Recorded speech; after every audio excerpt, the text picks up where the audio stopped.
सांध्य वेला के प्रथम पहर में बैठे हुए मेरे गुरु भाई बहनों, माताओं, बड़े बुजुर्गों, बच्चे बच्चियों, आप सभी को सादर सत्यम जय। हम आप सब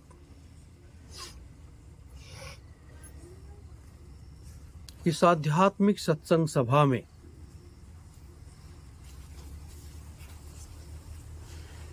बैठ करके ज्ञान रूपी गंगा में गोते लगाते हैं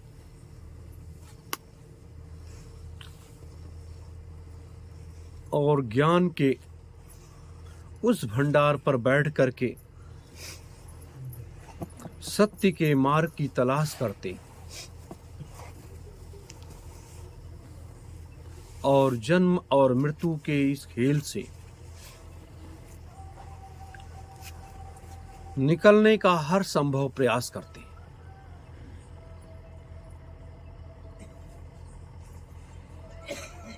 क्योंकि महात्माओं ने जो रास्ता हमें आप सबको दिखाया है, उसी रास्ते पर हम आप सब लोग चल रहे हैं। फर्क सिर्फ इतना है कि कोई धर्म की आधारशिला का एक रास्ता तैयार करता है, कोई अध्यात्म की आधारशिला को रख करके एक रास्ता तैयार करता है और कोई राजनीतिक आधार पर उस आधारशिला को तैयार करता है। अगर देखा जाए, हम अपने पूर्वगामी महात्माओं को छोड़ दें, वर्तमान महात्माओं को देखा जाए तो राष्ट्रवाद, राष्ट्रभक्ति, राष्ट्र के प्रति समर्पण और हमारा ये देश, हमारा ये प्रदेश, हमारा ये समाज किस तरीके से खुशहाल रहेगा, उस पर ही महापुरुषों ने बराबर काम किया।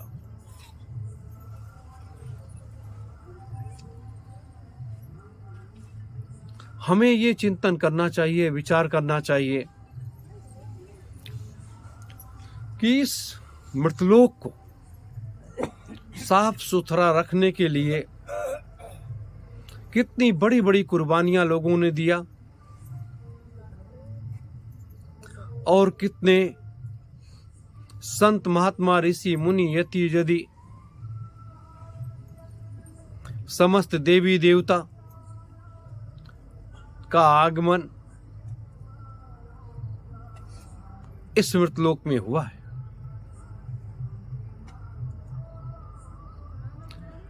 इसलिए होता है कि इस मृतलोक का इतना बड़ा भूमंडल है, इतना बड़ा प्रकाश है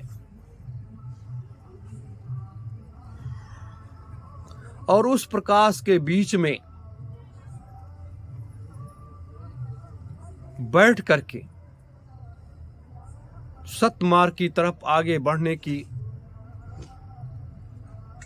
का एक मार्ग मिल जाता है। वास्तविक अगर देखा जाए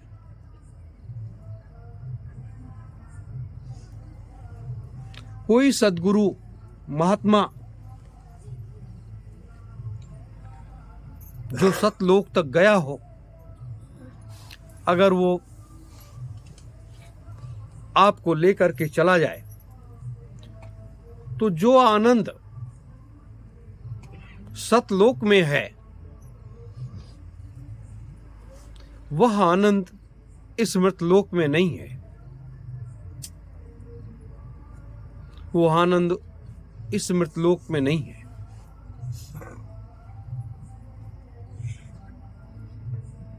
तो उस आनंद की हमें तलाश करनी चाहिए, ना कि इस आनंद की। ये सांसारिक जीवन है और इस सांसारिक जीवन में हमेशा खुश रहना ही व्यक्ति की सबसे बड़ी चीज होती है। लेकिन आज का व्यक्ति जीवन को उस आधारशिला को ना मान करके वो तमाम झंझाटों से गुजरता है।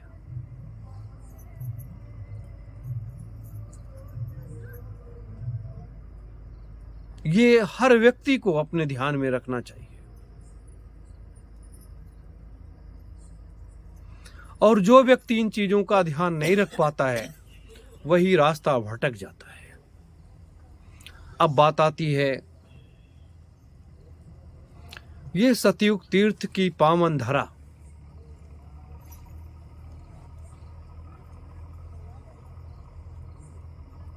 यह क्यों पवित्र है और किस लिए पवित्र है? सतयुग तीर्थ की पावन धरा इसलिए पवित्र है क्योंकि यहां पर 88,000 ऋषियों ने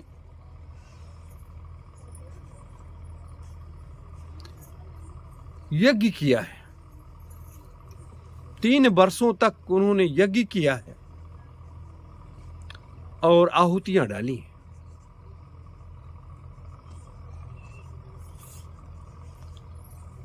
और उनका यज्ञ सफल हो जाने के बाद, सारे कार्य पूर्ण हो जाने के बाद,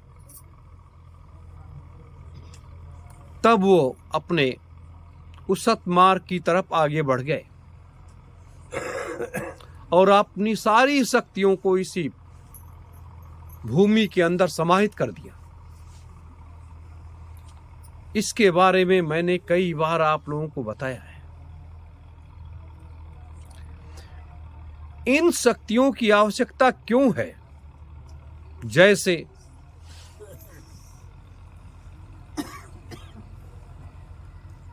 जब इंद्र को आवश्यकता दधीची महाराज की पड़ गई,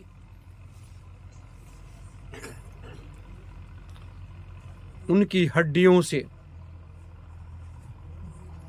धनुष और बाण बनाए गए असुरी प्रवृत्ति के लोगों के ऊपर विजय प्राप्त करने के लिए। तो आप सोच सकते हैं कि ये भूमि कितनी पवित्र है।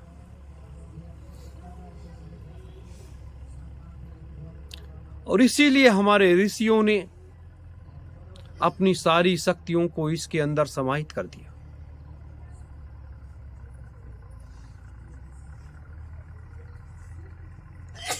अब अपने ऋषियों ने अपनी सारी शक्तियों को इसमें समाहित कर दिया।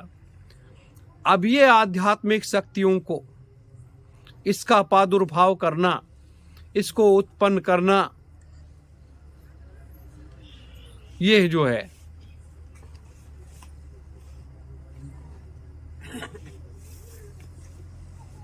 ये सबकी जिम्मेदारी बनती है।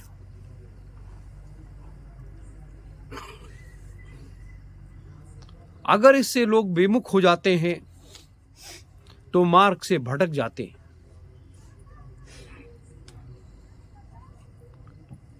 मैं फिर कहता हूं कि जाति, धर्म, कर्म के इस मजहब में हम आप न पढ़ करके हम आप सबको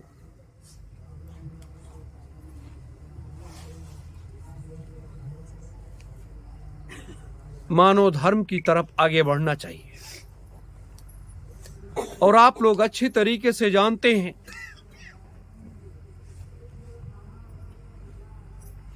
कि 88,000 ऋषियों की तपोभूमि हमें आप सबको प्रेरणा देती है, जागृत करती है।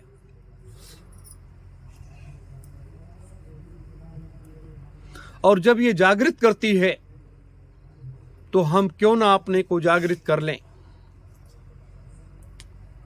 अगर आप अपने को जागृत कर लोगे तो कहीं भटकने की जरूरत नहीं है।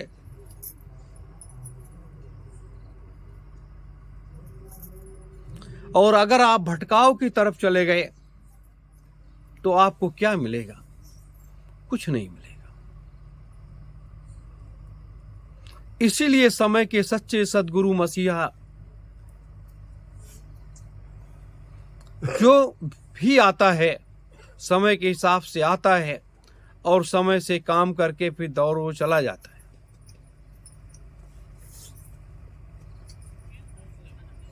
अब जो लोग रह जाते हैं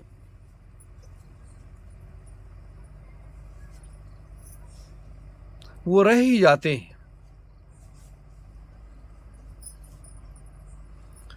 इसलिए हमें आप सबको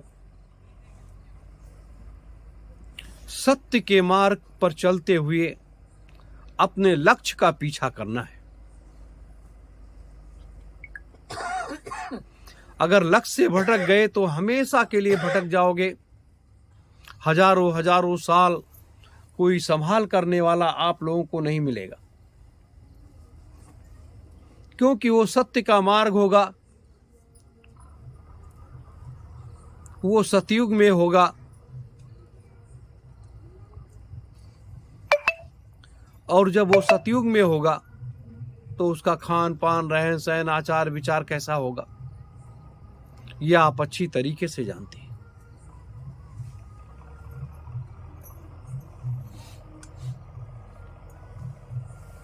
लेकिन संगत और संगठन,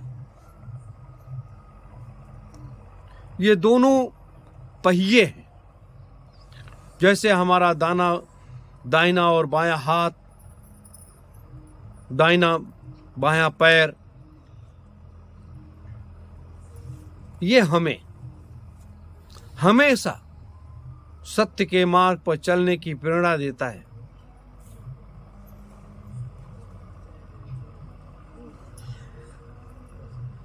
ये हमें आप सबको जरूर ध्यान रखना चाहिए।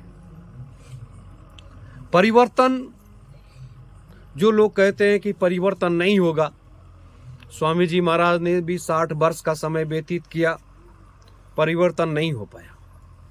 व्यवस्थाएं नहीं बदल पाई, लेकिन अपनी व्यवस्थाएं बदल गई।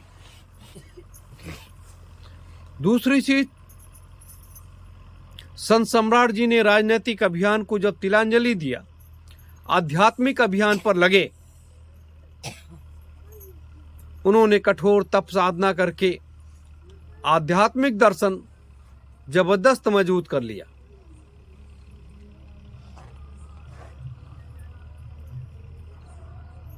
तो इन दोनों महापुरुषों को भी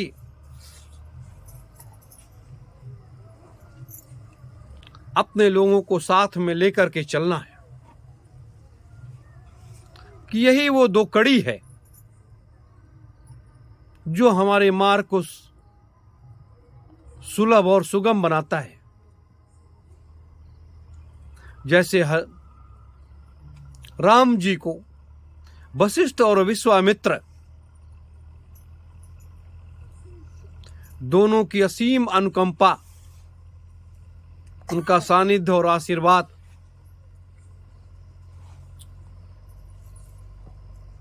उनको जो है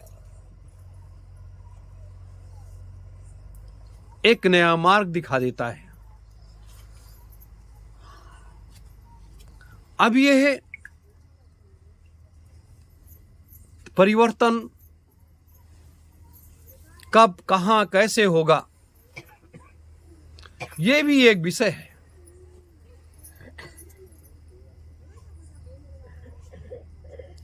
परिवर्तन कोई जेब में रखा हुआ जादू की पुड़िया नहीं है।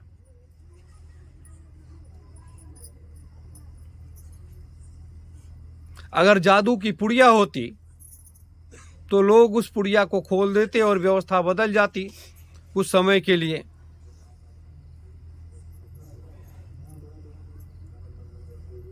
मेरे प्रेमी जनों, इन्हीं चीजों को आज हमें समझने की जरूरत है, जिससे हम सब लोग, पूरा संसार विमुख हो चुका है। पूरा संसार विमुख हो गया है।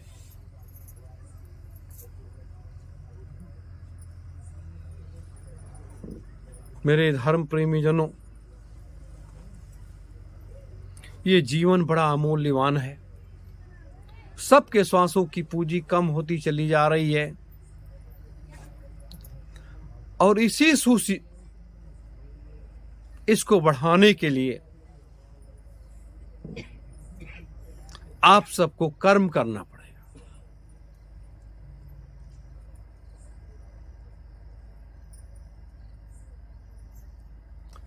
अब इसे आप कैसे करोगे, कैसे नहीं करोगे?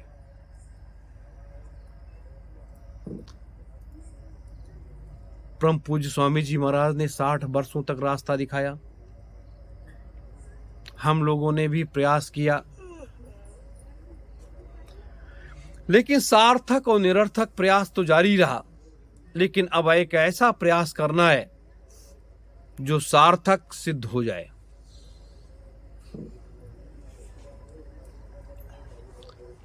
अब ये प्रयास सबको सामूहिक तरीके से मिलकर के करना है।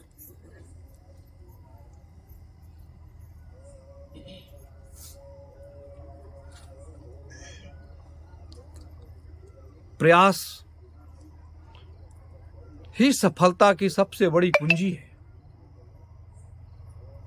सतयुग में हरिश्चंद्र जी ने प्रयास किया, त्रेता में रामचंद्र जी ने प्रयास किया,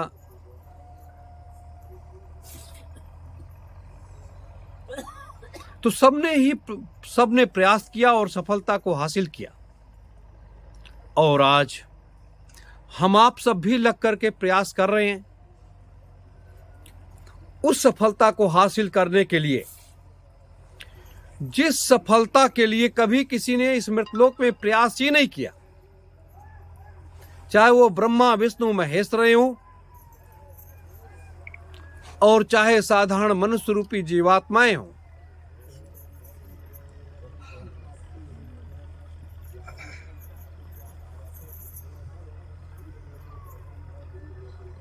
मेरे गुरु भाई बहनों,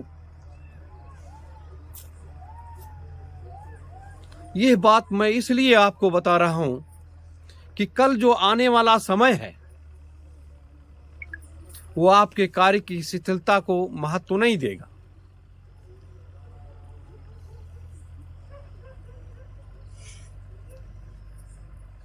इसलिए इन बातों को मैं आपको बता रहा हूं, नहीं तो अन्य बातें, राजनीतिक बातें आपको बताता, अध्यात्म की बातें बताता ही नहीं।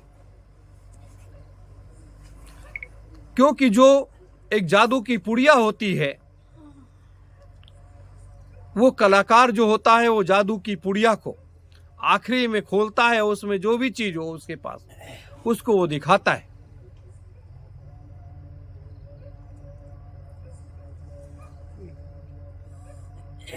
मेरे प्रेमी जनों, तो हर तरीके से, जैसे आज आपने दिन भर गेहूं बोया, खेत में काम किया और लोग अपने अपने जगहों पर लग करके जो जिसके ऊपर जो भी जिम्मेदारी थी, आप सबों ने उसका निर्वहन किया और अपने लक्ष्य की तरफ पुनः आगे बढ़ गए। और फिर एक कार्य व्यवस्था बना करके कि नहीं, अब चल करके हम लोगों को 10 मिनट बैठना चाहिए, भजन करना चाहिए और रूहानी आध्यात्मिक सत्संग भी सुनना चाहिए।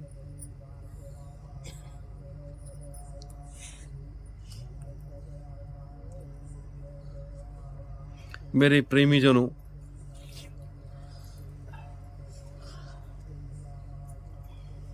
यही वो सार है जिस सार की सीढ़ी को चढ़ करके हमें आपको आगे बढ़ना है।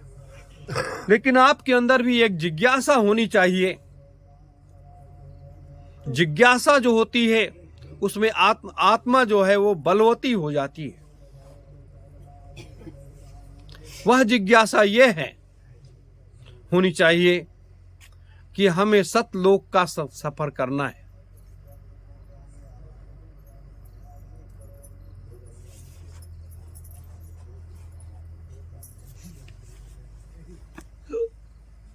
अब आप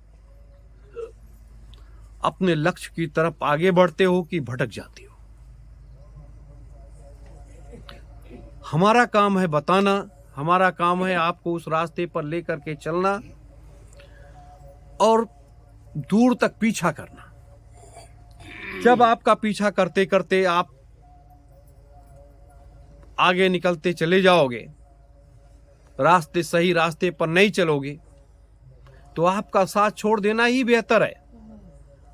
आप जैसे दूसरी मनुष्य रूपी जीवात्माओं को तैयार किया जाए, उनसे काम लिया जाए।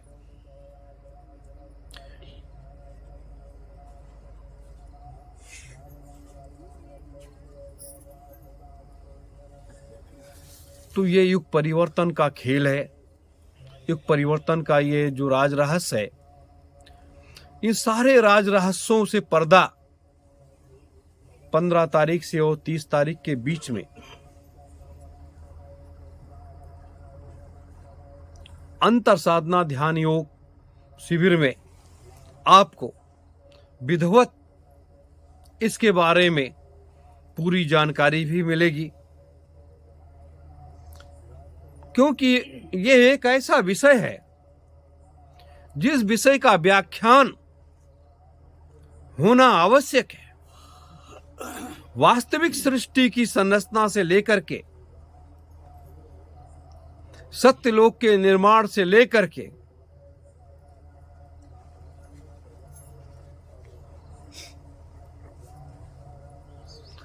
ये चीजें जब आपके कानों में पड़ेंगी, आपको जानकारियां मिलेंगी और आप उसको बार बार रिपीट करोगे, बार बार चिंतन करोगे और बार बार आपके अंदर जब जिज्ञासा जगेगी कि हमें सतलोक तक जाना है, हमें अपने तीसरे नेत्र को खोलना है, और जब आपका तीसरा नेत्र खुल जाएगा तब आप सच्चे सिपाही बन जाओगे।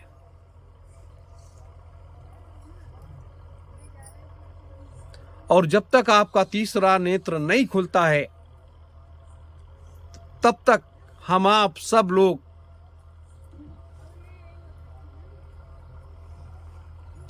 इस सांसारिक माया के उस जाल में उलझे हुए लोग हैं।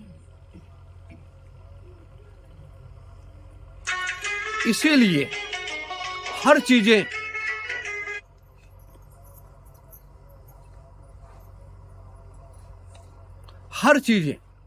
हर बात आप लोगों को मैं इसलिए बताता हूं कि जब आप कहीं भी किसी मुसीबत में फंस जाओ, किसी भी परेशानी समस्या में फंस जाओ,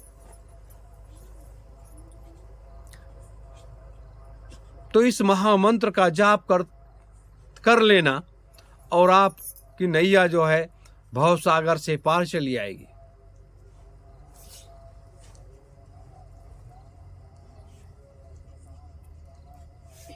तब भी आपको ये ज्ञान होगा कि हाँ, हमें इस भंवर से निकालने वाला कोई व्यक्ति था जिसको मैंने याद किया और मैं इस भंवर से निकल आया।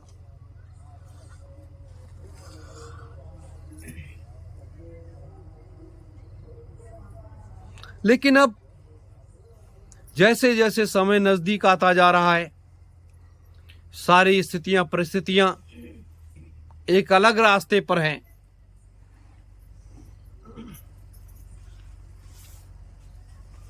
और जब वो एक अलग रास्ते पर हैं और आपको सत्य के रास्ते पर चलना है, तो आप बताएं क्या करेंगे?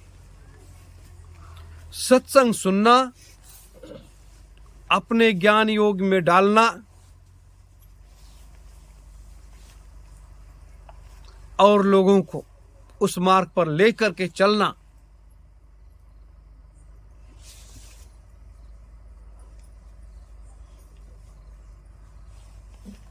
और जब तक आप उस रास्ते पर चलोगे नहीं तब तक आपको वो मार्ग मिलेगा नहीं।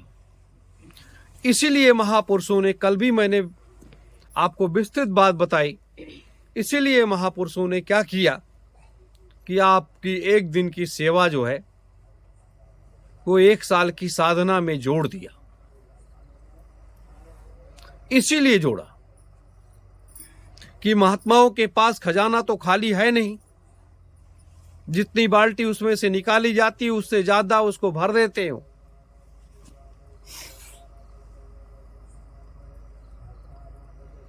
मेरे धर्म प्रेमी गुरु भाई बहनों,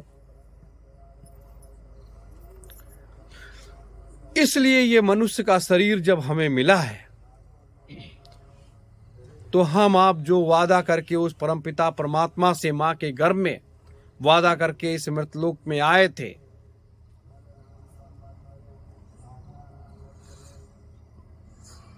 उस वादे को हमें आपको पूरा करना पड़ेगा। उस वादे को हमें आपको पूरा करना पड़ेगा। और तमाम महान विभूतियां, तमाम महान शक्तियां आपके पीछे खड़ी हैं, चाहे वो नेताजी सुभाष चंद्र बोस हो, चाहे वो परम संत बाबा जय गुरुदेव जी महाराज हो, चाहे वो ठाकुर बालक ब्रह्मचारी जी महाराज हो, और चाहे धर्म की बेल की एक पत्ता भी क्यों ना हो, ये सब करना पड़ेगा। उसके लिए हमें अपने इस हाड़ मांस के शरीर को भी तपाना पड़ सकता है।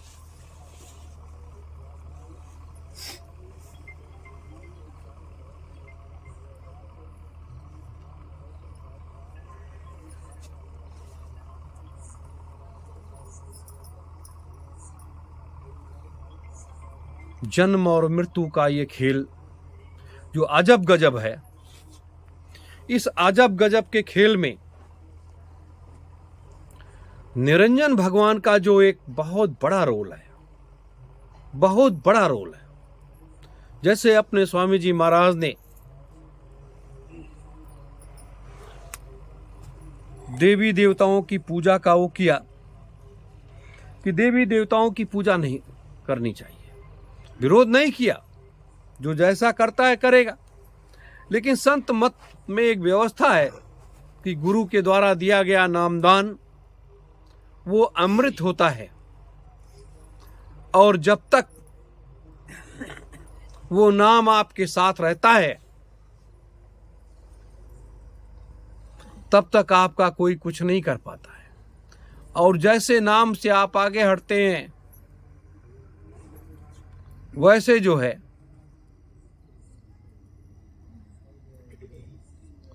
आपका शरीर शिथिल होने लगता है और आपके अंदर में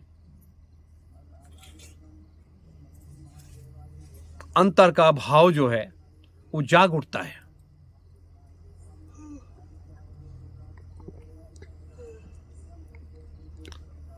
अब इसको अपने अंदर स्थापित रखने के लिए आपको क्या क्या करना है?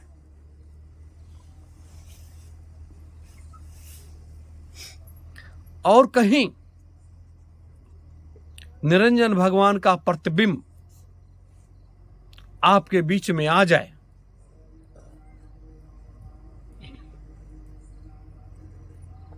जब आ जाए तब आप क्या करोगे, कैसे करो?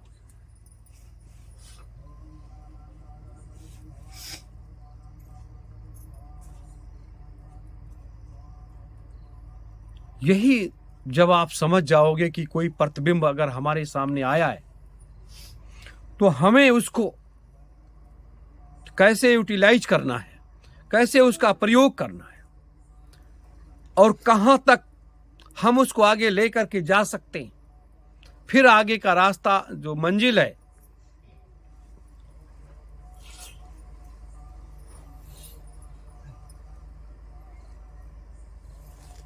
और कहां के मंजिल तक पहुंचना है, ये जो है एक बहुत बड़ा कर्म का क्षेत्र है।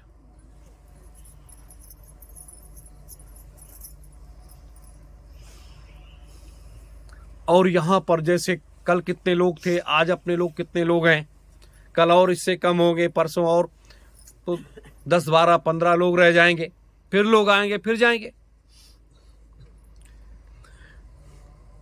लेकिन वास्तविकता यह है कि हमें समस्त लोकों में जाना है,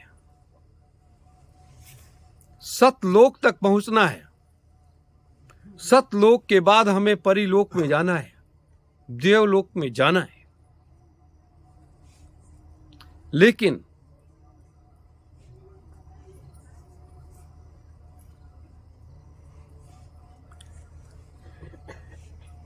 जब आप इन लोकों में जाओगे, सभी लोगों का दर्शन करके जब आप सतलोक में जाओगे, तो वहां जो एक आनंद की अनुभूति होगी वो सारे लोकों से अलग हट करके होगी। इस मृतलोक से भी अलग हट करके वो अनुभूति होगी।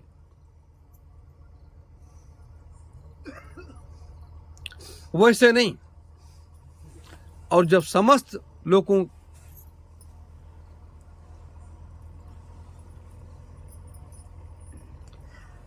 इसलिए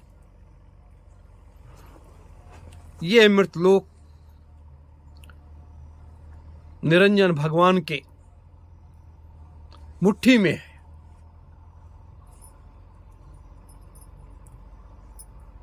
तो जब ये मृतलोक उनकी मुट्ठी में है, तो जितना वो मुट्ठी को खोलेंगे उतने तो ये फैलाव होगा, उससे ज्यादा नहीं हो सकता। क्यों, जितने भी देवी देवता हैं, जितने भी यति जति शक्तियां हैं,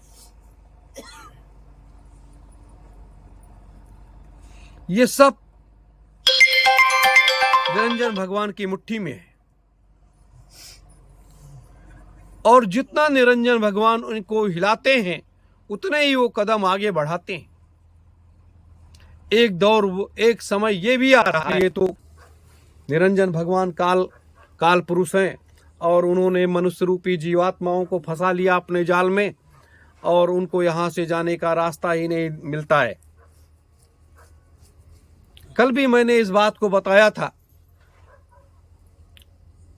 कि निरंजन भगवान ने किसी को नहीं फंसाया। कोई भी पिता अपने बच्चे और बच्चियों को कभी जाल में नहीं फंसाएगा, स्वयं जाल में फंस जाएगा, लेकिन अपने बच्चे बच्चियों को जाल में नहीं फंसने देगा।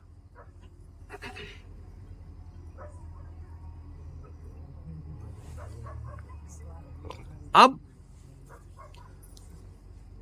जब जाल की बात आई, तो वो ऐसा कौन सा जाल है जो हमारे महापुरुषों ने भी कहा है कि निरंजन भगवान ने मनुष्य रूपी जीवात्माओं को अपने जाल में फंसा दिया।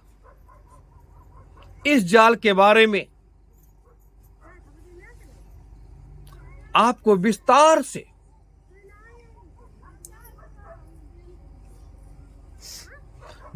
से आपको मैं बताऊंगा आगे चल करके, आगे के कार्यक्रमों में, कि वो कौन सा जाल है जिसमें हमारे महापुरुषों ने भी कहा है। लेकिन यहीं पर विचार करने योग्य चीज है कि हमारा पिता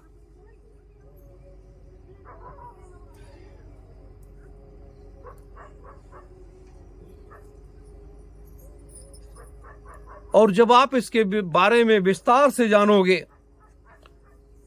तब आपके समझ में आ जाएगा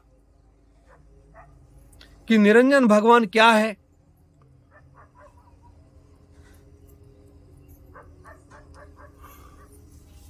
और वो जाल क्या है, वो जीवात्माएं कौन है।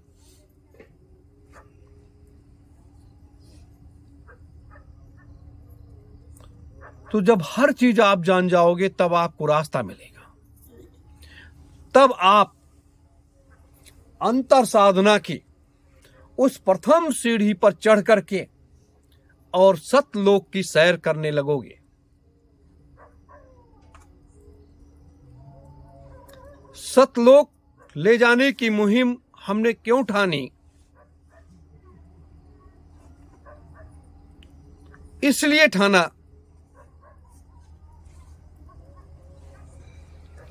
ठाना कि आपको ज्ञात नहीं है कि सतलोक क्या है। अमर लोक क्या है और कहां किसकी व्याख्या है,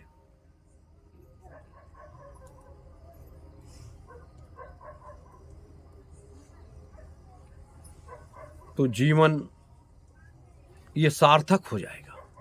अगर आप सत्यलोक तक पहुंच गए तो आपका जीवन सार्थक हो जाएगा। दूसरी सबसे बड़ी बात क्या है, ये भारतवर्ष है, ये आर्यावर्त है और यही जम्बूद्वीप है। भारतवर्ष में एक ऐसी व्यवस्था चल रही है जिसे हम लोकतंत्र कहते हैं, प्रजातंत्र कहते हैं। उस लोकतंत्र में हम आपने जन्म लिया, हम आप पले बड़े,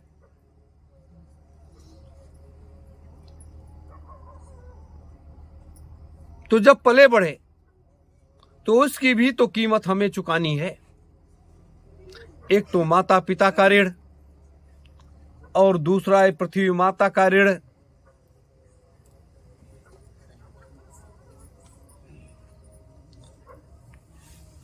तो इसके लिए इस प्रजातंत्र व्यवस्था में अपना जो संगठन है भारतीय सुभाष सेना एक आध्यात्मिक और राजनीतिक संगठन है जो अध्यात्म पर भी पूर्ण विश्वास करता है और राजनीति पर भी पूर्ण विश्वास करता है।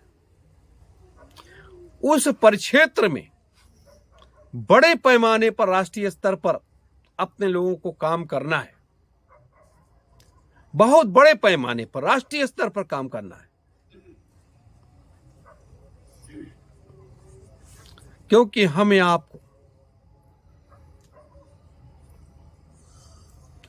निकल करके एक नए राजनीतिक अभियान की तरफ बढ़ना है। खंडित भारतवर्ष को अखंड भारतवर्ष बनाना है और भारतवर्ष में एक नई शासन व्यवस्था की स्थापना करनी है। तो जितना हम आध्यात्मिक परिक्षेत्र में आपको लेकर के चलेंगे उतना ही आपको राजनीतिक परिक्षेत्र में लेकर के चलेंगे।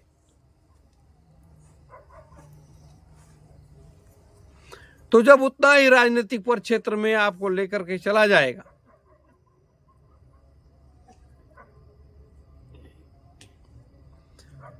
तब आपके समझ में आएगी कि ये धर्म नीति क्या है और राजनीति क्या है।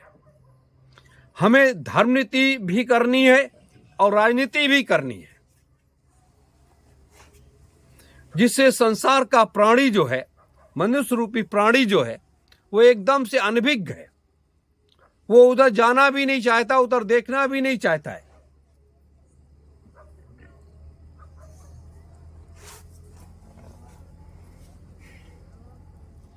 मेरे बड़े बुजुर्गों, माताओं, बहनों, बच्चे बच्चियों,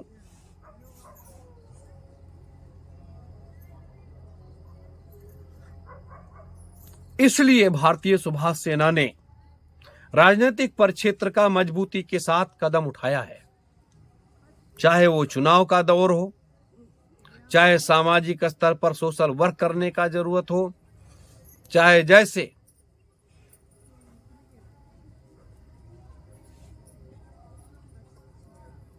उसमें बढ़ चढ़ करके आप सबको भी भाग लेना पड़ेगा। अपने बच्चे बच्चियों को भी लगाइए,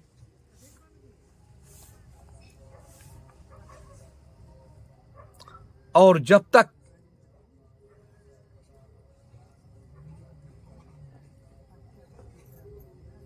तक हम आप इन दोनों रास्तों को नहीं तैयार करेंगे,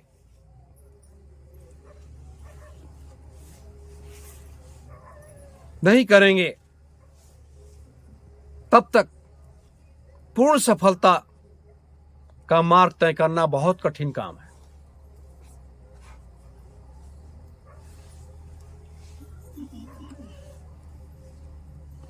इसलिए आप सबों से बराबर प्रमुख पदाधिकारीगण, चाहे राजेश भाई हो, चाहे राजेंद्र जी हो, चाहे चौधरी साहब हो या वकील साहब हो, ऐसे कई प्रमुख पदाधिकारी गण आप लोगों के संपर्क में रहते हैं और आपसे विधिवत सारी जानकारियां लेन देन करते हैं। तो इसलिए इस परिक्षेत्र में भी आपको कदम आगे बढ़ाना पड़ेगा। अगर दाहिना पैर आपने आगे बढ़ाया है और बायां नहीं बढ़ाओगे तो आप गिर जाओगे। इसलिए दोनों पैर बराबर बढ़ाते हुए हमें चलना है। अब जब दोनों पैर बराबर बढ़ाते हुए हमें चलना है तो हमें गिरना नहीं है, हमें उठते हुए आगे बढ़ चलना है। जैसे अभी दादा गुरुजी महाराज का भंडारा आ रहा है। भंडारे में आप जब आएंगे तो आपको बहुत सी चीजें बदली बदली दिखाई देंगी।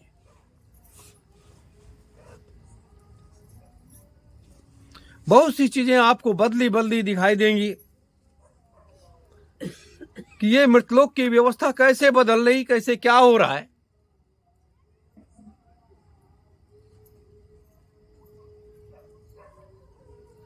तो एक नया अखंड भारत वर्ष बनाने के लिए नव सतयुग की स्थापनार्थ आप सभी को लग करके मेहनत करना है।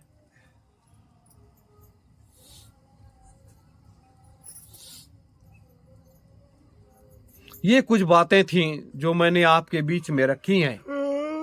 इसको जरूर चिंतन मनन करिए और सत्संग का वो आनंद आप लोग अवश्य लीजिए।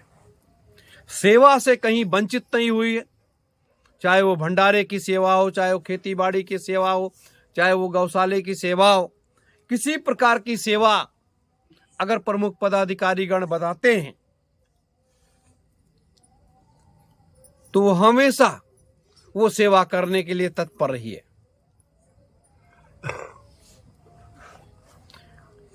सेवा से भजन, भजन से सेवा।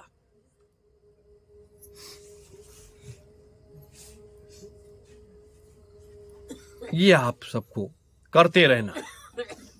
सुमिरन ध्यान भजन समय मिल जाए करिए और ये करिए, महामंत्र का जाप करिए। और ये अंतर साधना की जो विद्या है ये तो परा विद्या है। ये एक ऐसी विद्या है जो अनंत में व्याप्त है।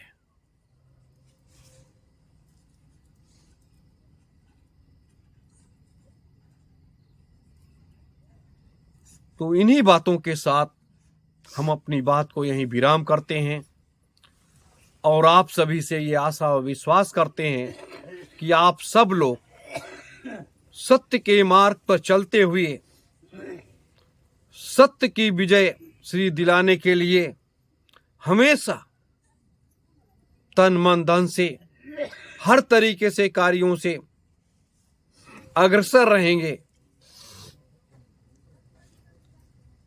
और मेरी मालिक से ये प्रार्थना है कि आप सबके ऊपर इतनी दया हो जाए कि आप सबके घरों में सुख और शांति आए, समृद्धि आए, किसी प्रकार की कोई कमी न होने पाए और पूरा परिवार खुशहाल रहे, जिससे ये आप सब सामाजिक कार्य बड़ी तेजी के साथ कर सकें।